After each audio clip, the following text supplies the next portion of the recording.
Hi everyone, and welcome to today's conversation. And you're with me, your counselor Catherine. And in today's conversation, I'll continue on intimate partner violence. And in this discussion, I'll focus on a question which a lot of people have been asking, and a lot of people from different schools of thought have tried to respond to it. I'm not going to exhaust all the responses that I've read, but I'll focus on one or two responses that I like their concept. And the question is, why do victims of abuse stay in their relationship?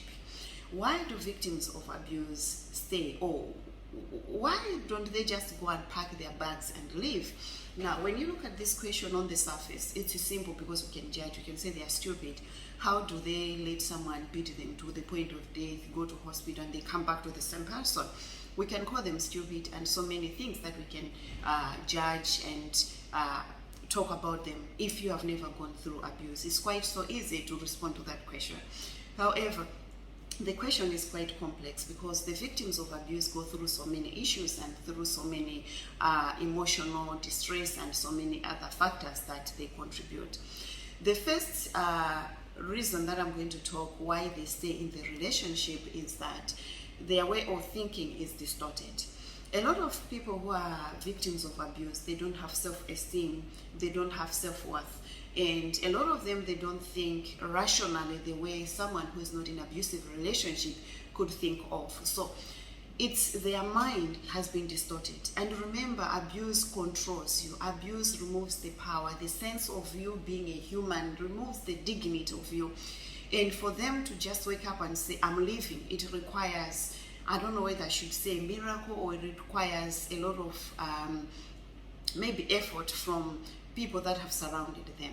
So that's the first reason. Their way of thinking is distorted. So a person who has a distorted view of themselves, of the situation and everything else cannot function the same way with someone who has a functional view of life. The second one I can give that I like in the explanation is that there are a lot of people who are trapped in an abusive relationship because they have children. Now they look at the children and they feel like, where do I start with these children? I have children, let me stay. After all, I've already stayed for 10 years. It's good to raise these children with their mother and with their father than me being single there. But what they don't realize is that they expose their children to more harmful environment other than if they would make a decision of leaving that abusive environment. So as you can see, it's not an easy situation. However, in the focus today, I also want to focus on something that I like. It's called the comfort zone. A lot of people who are in abusive relationship, they try, or they're in the comfort zone. They find comfort in that space. What does that mean? There was a song back then, I think in the 80s or 90s, a very catchy song in our vernacular language, which used to say, Awanda munanga chonchobe, chonchobe, damunanga, damunanga. If you listened to that song, you would find that the song is talking about the comfort zone. If you listen to it, it's talking that this is my husband. Even if he beats me, but he still buys food for me. Even if he does whatever he does, he still comes to me because I'm the wife. Whatever he does, he comes back to me. That's the concept of the comfort zone, where you accept the things that are distraughting to you, the things that are hating to you, by putting the positive in. I don't know if that is making sense. Where you try to confuse love and hate. You know, there's a difference between love and hate. These are completely two different things. So the comfort zone tries to identify or look for things that are good. So it will be like, yeah, my husband beats me, my wife abuses me, but you know what? She cooks for me and she provides for me. She's the mother of my kids.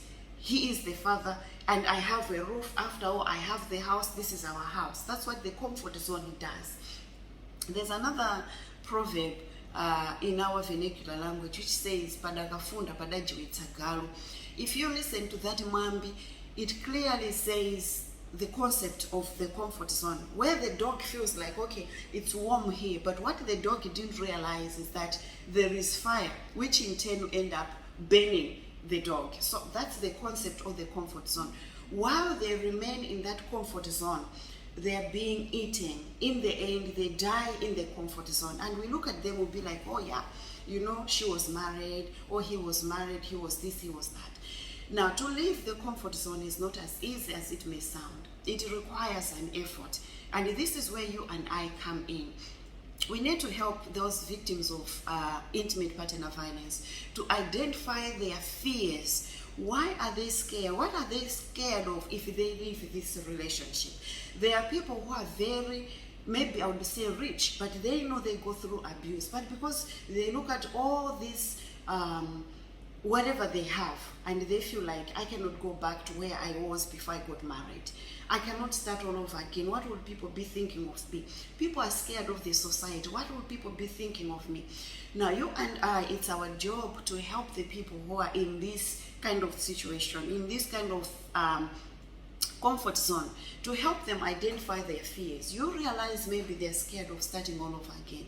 How best can you help them to start all over again? Maybe it's by providing something, a roof for them. It's by protecting the children.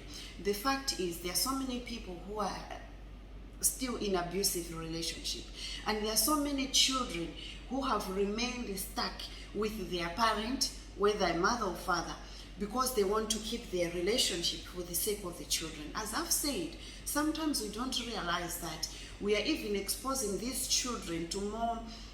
It's even dangerous for them to stay in here other than taking a risk of leaving this relationship. So you can see the concept of the comfort zone.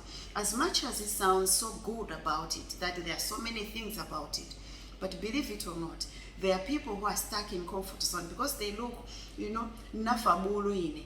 I started with this husband, I started with wife when I had nothing. There's no way I'm leaving this guy today. You know, whatever comes, comes. And the children are also being exposed to the same type of the thinking because their mother or their father wants to remain in the comfort zone. I know there's a lot I can talk about. I'll see if maybe I can continue with this series of intimate partner violence. But for today, let's stop there. Thank you so much for watching this video. And you're with me, your counselor, Catherine.